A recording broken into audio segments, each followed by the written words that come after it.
la vidéo le blog de Lisa. Et donc le blog de Lisa, ce mois-ci, on m'a mis au défi, donc j'en ai déjà parlé, d'écrire une lettre de demande à mariage. Et on m'a précisé à une fille.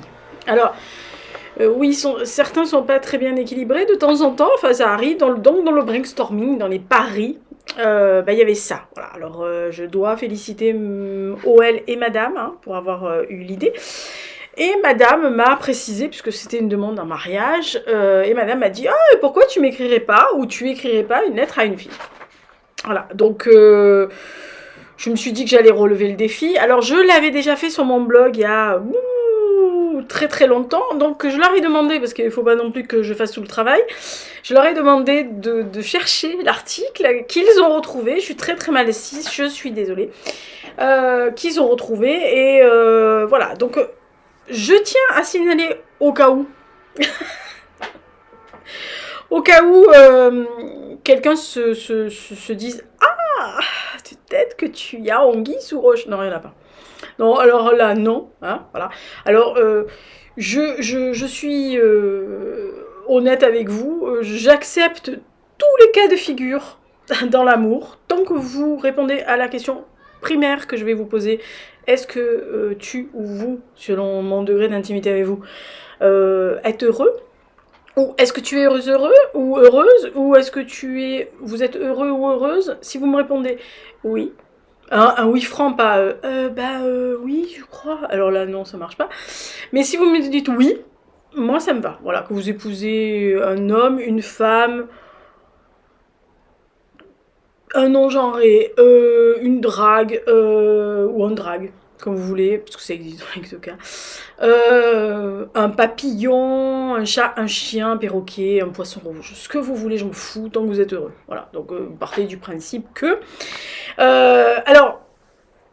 Madame m'a dit oui, mais quand même, t'es une fille. Je dis oui, ben oui, j'aime les filles, mais j'aime les filles pas physiquement et pas amoureusement. Voilà, ça m'a jamais trotté à l'idée, même si évidemment j'ai eu des filles proches de moi en tant qu'amie, mais personnellement, ça m'est déjà arrivé de me retrouver dans un lit avec mes copines ou avec une copine, oui, parce qu'on partageait une chambre d'hôtel, etc. Ça m'a jamais, jamais venu à l'esprit, hein, jamais. Voilà, donc comme quoi la bête préfère les garçons, textuellement. Alors vous allez peut-être me dire oui, mais tu n'as pas goûté. Ben oui, mais c'est pas parce que j'ai pas goûté que je suis pas sûre de ce que je veux, hein, me connaissant en plus, voilà. Donc cette lettre s'adresse donc à une fille. Vous la prenez comme vous voulez. Alors, à la fin de la lettre, si j'y pense, sinon j'y penserai pas. Mais enfin, à la fin de la lettre, je redirai encore une fois, au cas où quelqu'un tombe à la fin de la vidéo, que ce que je viens de dire en préambule, hein, que vous soyez amoureux d'un poisson rouge ou de qui que ce soit, ou de quoi que ce soit, même de la citrouille derrière. Perso, tant que vous êtes heureux, surtout, ne vous gênez pas. Voilà. Parce que quand même, l'amour étant un des sentiments les plus jolis que nous ayons, hein, parce que le reste c'est pas trop jojo comme un être humain. Donc voilà, alors j'ai remanié ma sauce. Voilà. J'ai remanié, alors je le dis tout de suite, il y a des mots qui étaient barrés dans la version précédente pour faire des jeux de mots. Et d'autres qui n'étaient pas barrés que j'ai barré, voilà, donc que j'ai remplacé par d'autres. Donc je vous lis textuellement ma demande en mariage telle que je l'adresserai donc à une d'entre vous, mesdames ou mesdemoiselles, ou bah non, pas messieurs, bien sûr. Oh putain, Lisa, sérieux, tu suis. On va le faire. Alors, donc, soyez sérieux, c'est une lettre de demande en mariage, déconnez pas. Prenez des notes, vous allez voir. Pas piquer là-dedans. N'empêche que j'y ai réfléchi quand même. Je l'ai relu, je me suis dit, est-ce que tu enverrais cette lettre vraiment à quelqu'un dont tu es très amoureuse et à quelqu'un que tu veux vraiment épouser? On en est là, hein. C'est pas une lettre que j'adresse juste pour m'amuser. Non, non, je l'avais réfléchi. Et quand je l'ai relu, je l'ai réfléchi. Je me suis dit, oui, c'est exactement le genre de truc que je pourrais envoyer à la femme de ma vie. Donc faut que je suive aussi là. Donc, on va y arriver. Ma chérie, oui, forcé. Alors, ma chérie, il y a quelques mois que nous évoquions l'union de ton très charmant frère. Et j'ai barré très, voilà, parce que sinon elle va se vexer. Alors, donc, voilà, ton charmant frère, très. Et que nous nous réjouissions de son union avec la divine, entre parenthèses, connasse. Putain, c'est pas possible, hein, c'est insupportable, hein. Encore mes démarchoirs préférés. Connard. Alors, non, maintenant, je me gêne plus. Donc, nous en étions à la divine union avec la divine blonde qui partage sa vie, entre guillemets, la connasse. J'ai écrit la lettre à ma chérie. Commencez par aller. À ce moment précis, j'ai bien noté ton regard sur la bague de la donzelle et le sourire qui l'accompagnait. Je me suis dit, alors, au diable, les papiers du tribunal de grande instance, marions-nous. Oui, pour le Pax. Bien sûr, notre amour n'étant pas conventionnel, ta mère et la mienne sont déjà à la limite du bonheur, du suicide, de pouvoir enfin, non j'ai barré enfin parce que c'était, de pouvoir marier leur fille adorée, entre guillemets, ensemble. Ton père n'a pas été étonné, entre guillemets, ravi, par l'empressement que j'ai eu à réserver un spa à Roscoff, et a sûrement bien compris l'idée directrice de mon explication, soit entre parenthèses bidon, une semaine de relaxation bien méritée. Tu parles. Ah bah oui, fallait bien qu'on le fasse. Toutefois, maintenant que tu lis ces mots, tu as compris la raison de mon sourire béat lors du dîner de ce soir, entre guillemets, idiot. Mon envie soudaine de ne plus rester longtemps sur la plage, malgré le froid vif, polaire. J'ai pensé que le clair de lune serait idéal pour t'embrasser, non, te demander en mariage et voir enfin la lueur dans tes yeux en admirant le solitaire que tu voulais. Je ne te cacherai pas que ta meilleure amie, mon ennemi, n'est pas étrangère à ce choix qui, si j'avais eu mon mot à dire, entre ta délicieuse, entre guillemets, maman et ton ami, ton antique ami, j'aurais porté mon choix sur un très joli saphir taillé en poire. Évidemment, j'étais encore plus émue, entre guillemets, excitée que toi quand tu as dit « ouais », enfin oui.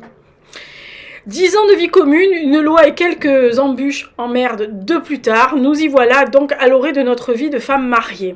10 ans pendant lesquels tu n'as pas cessé de me gonfler, surprendre par des décisions paradoxales, judicieuses, des humeurs changeantes, fantasques, et ce côté lunaire qui me pèse, me sied tant. Toutes ces petites choses qui rendent ma vie beaucoup plus infernale, belle, de jour en jour. Ce soir, au clair de lune, j'ai souhaité plus que tout t'épouser dans la seconde. Pourtant, tous nos amis, nos familles et nos relations seront si heureux de nous inonder, jeter du riz blanc, bio, bien sûr, et les jusque boutistes, entre guillemets, adorables, amis écolos seront les premiers à critiquer, adorer notre décoration en matière non recyclable. Ouvrez des guillemets. Maintenant que j'ai les genoux dans le sable, je rappelle mouillé et froid, et que tu as lu dans mon regard mon envie de de t'épouser, sache que cela sera une belle mais longue journée pleine de contrariétés, mais de surprises, et de discours aussi acides qu'aimables de la part de nos putains de famille, entre guillemets putains, bien sûr. Épouse-moi au plus vite, évidemment, avant que je change d'avis, car je t'aime. Un petit peu moins, quand même, depuis 10 ans. Par contre, nous avions parlé de partir à l'étranger. On peut toujours y aller, rapidement, pour fonder une famille multicolore et voir nos parents, effarés, mais heureux, de savoir leur fils si responsable ou irresponsable, au choix du roi.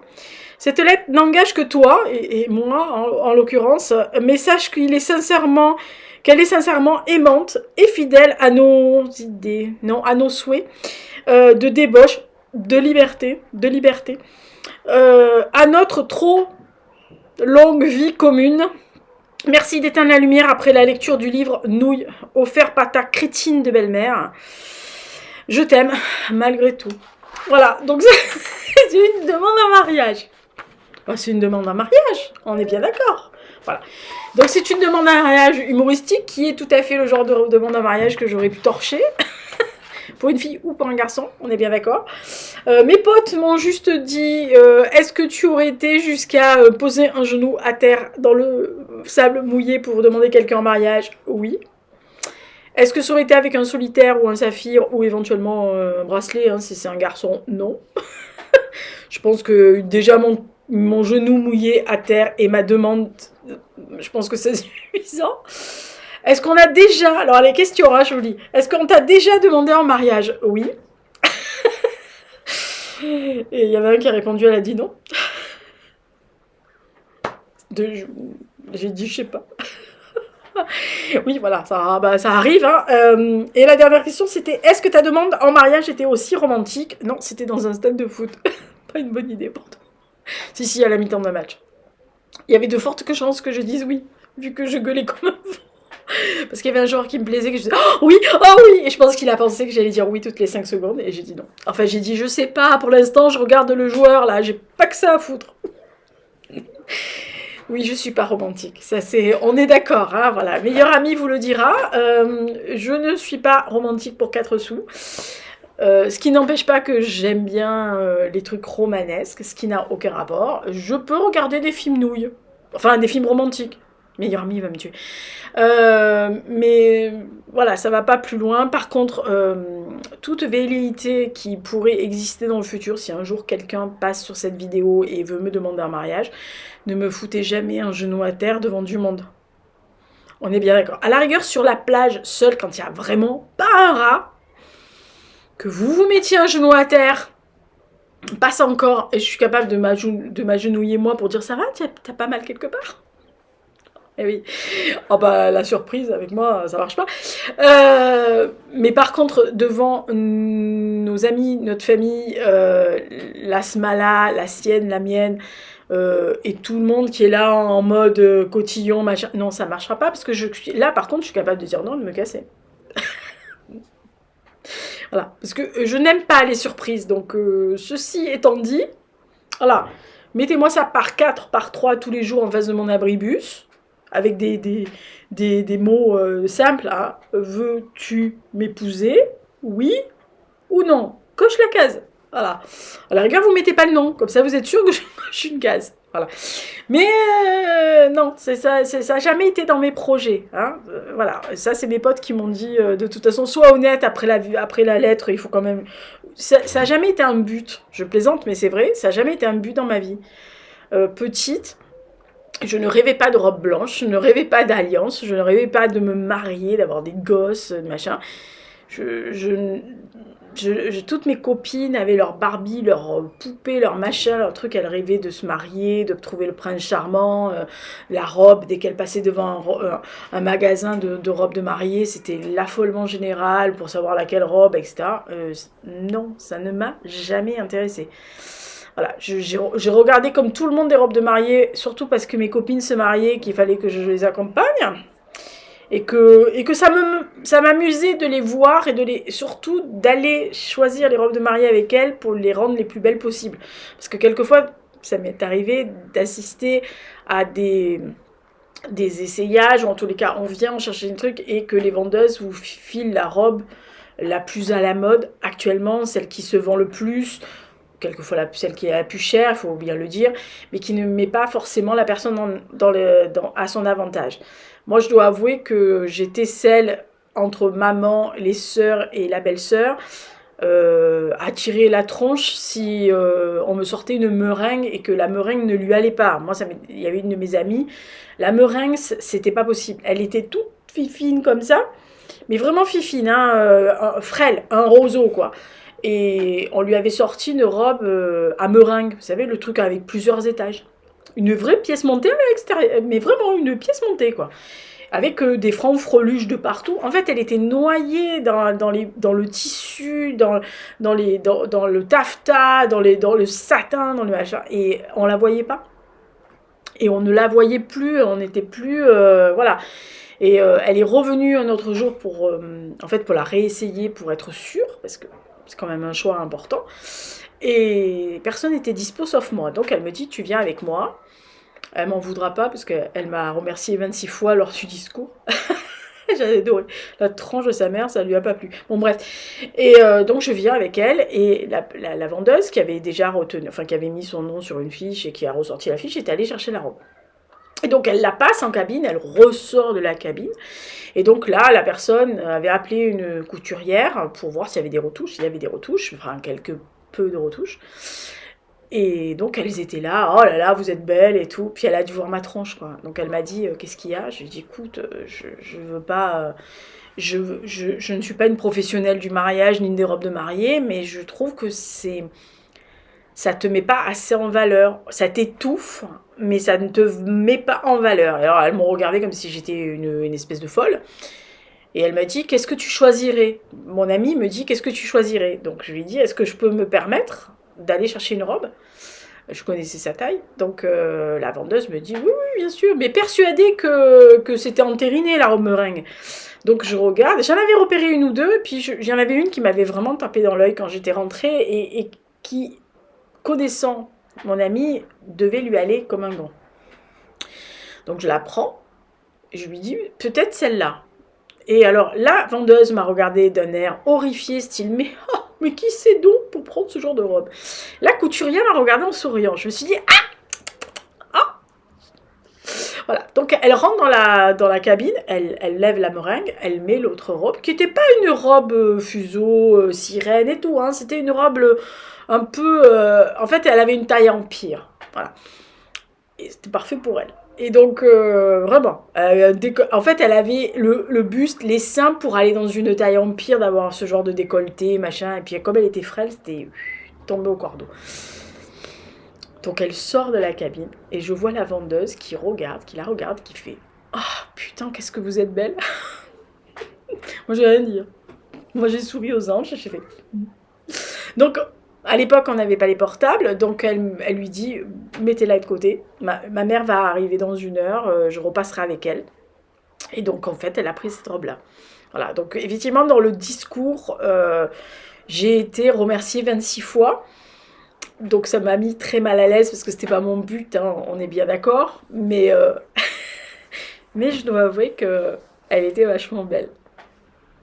Voilà, donc ça m'a jamais fait rêver à part pour les autres. Donc si vous voulez quelqu'un qui vous accompagne pour choisir une robe de mariée, je suis dispo, parce que je sais faire. Voilà. Par contre, hors de question que j'en ai essayé une fois pour voir hein, ce que ça donnait. J'ai failli partir en courant, moi et la robe. Hein, donc non, c'est pas possible. Non, mais sérieux, c'est pas dans mes convictions. Alors, personne ne dit qu'à 85 ans, je vais pas me marier avec le voisin d'à côté, le petit vieux, là. Mais, enfin, quand j'aurai 85 ans et qu'il en aura 85, hein, on est bien d'accord. Mais non. Voilà, c'est... Vu l'âge que j'ai, ça fait donc un demi-siècle que j'en ai rien à foutre. Donc, c'est pas à mon âge, je pense, que je vais commencer à réfléchir à ça. Ça veut pas dire que je ne vis pas avec quelqu'un ou autre chose, hein, c'est pas ça. Mais non, je vois pas l'intérêt d'un bout de papier. Alors oui, pour les enfants, les machins, vous allez me dire oui, pour les enfants. Mais oui, peut-être quand on a des enfants, on pense à se dire oui. Mais maintenant, la loi est en fait que, honnêtement, même pas marié, vous pouvez donner les 2 noms à des enfants. Donc...